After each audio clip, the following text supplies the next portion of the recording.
Alright, I'm going to keep practicing my ABCs in Illustrator. Let's change the order in my Layers tab so the letters are in the right order. I'm making sure I click on the empty space next to the dot to select my letter A. I hold down Command and use bracket to change the order. Okay, now A is on top. I'm using my black selection tool. Okay, it's called the selection tool, and I can activate that tool by hitting the letter V. So oftentimes I'll switch between V or P for pen tool, V for selection tool. Sometimes I'll hit A for direct selection tool. But I'm just going to hit V, and you can tell that when I hit V, I'm ready to move the whole object because there's this light blue bounding box around it.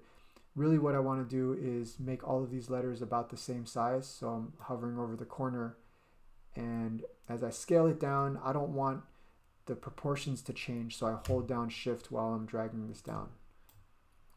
Okay, now I'm selecting the letter B, adjusting the size, holding down Shift.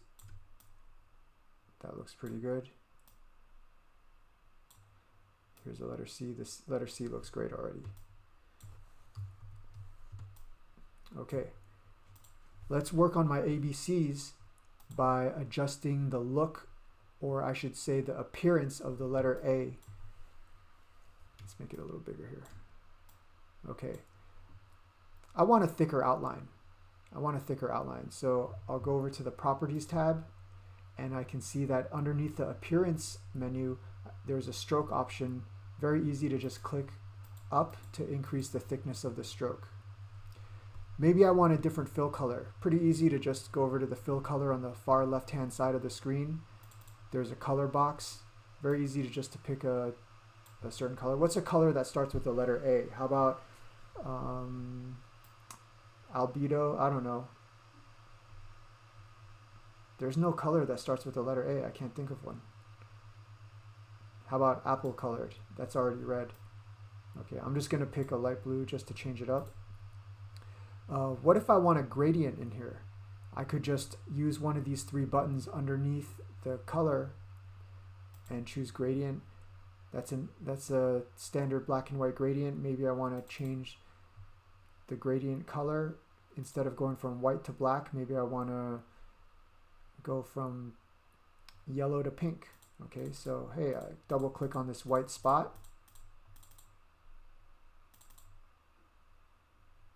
Oops. Double click on this white spot.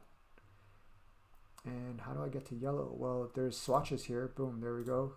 Easy. Change this black to pink. Now it's going to look kind of like a sunset.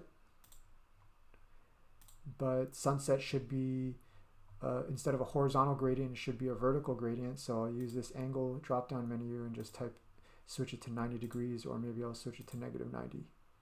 Okay, what if I want the stroke color to be different? What if I don't want a black stroke? Well, I'll activate the stroke option by clicking on it one time on the left-hand side of my screen here.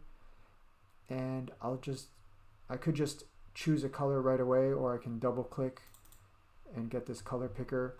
What would be a color that would make this pop out? Let's try like purple. Whoops. My letter A was not selected when I changed my stroke color, so that's why it never updated.